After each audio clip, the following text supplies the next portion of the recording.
Lankan premier লিগের প্রথম ম্যাচে কেন্দ্রের মুখোমুখি হয় তাওহিদ হৃদয় মোস্তাফিজদের ডাম্বোলা সিক্সার্স, কিন্তু শুরুটা ভালো হয়নি এই দুই টাইগারের দলের। ইনিংসের প্রথম ওভারেই সানাকার বলে গুনাথিলিকার ক্যাচ মিস দিয়ে শুরু হওয়া ম্যাচে 25 রানই ছিল না 4 উইকেট। গুনাথিলিকা 11 বলে 11, পেরেরা 0, ফার্নান্দো 4 আর তাওহিদ হৃদয় আউট হন 1 রান করে। ইনিংসের পঞ্চম ওভারের প্রথম বলে বল করছিলেন শ্রীলঙ্কার সাবেক অধিনায়ক দাসুন সানাকা। সেই বলে ব্যাট খেলতে পারেননি তাওহিদ হৃদয়। আবেদন চলে জোরালো, কিন্তু আম্পায়ার আঙুল তোলেননি। এরপর হাসারাঙ্গা রিভিউ নিলে আউট হয়ে 1 রানেই ফিরতে হয় টাইগার ব্যাটার তাওহিদ হৃদয়কে। তারপর অবশ্য ডাম্বুলার ব্যাটিং চলে স্বাচ্ছন্দ্যেই। চাপম্যান 61 বলে 91 আর চামিন্দু 42 বলে 62 রান করে অপরাজিত থাকলে ডাম্বুলার ইনিংস শেষ করে নির্ধারিত 20 ওভারে 4 উইকেটে 179 রানে।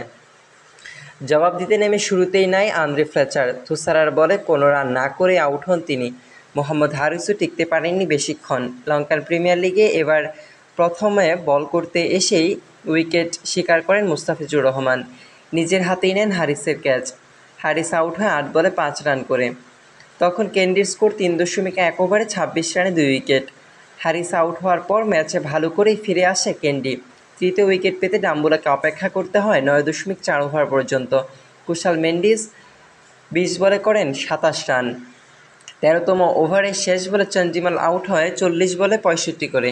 এরপর আর কোনো বিপর্যয় না ঘটতে দিয়ে অ্যাঞ্জেলো ম্যাথিউস আর দাসুন সানাকা ম্যাচ শেষ করেন। ম্যাথিউস 20 বলে 37 আর সানাকা অপরাজিত থাকেন 15 বলে 46 রান করে। মুস্তাফিজুর 14.66 ইকোনমিতে 3 ওভারে দেন 46 রান।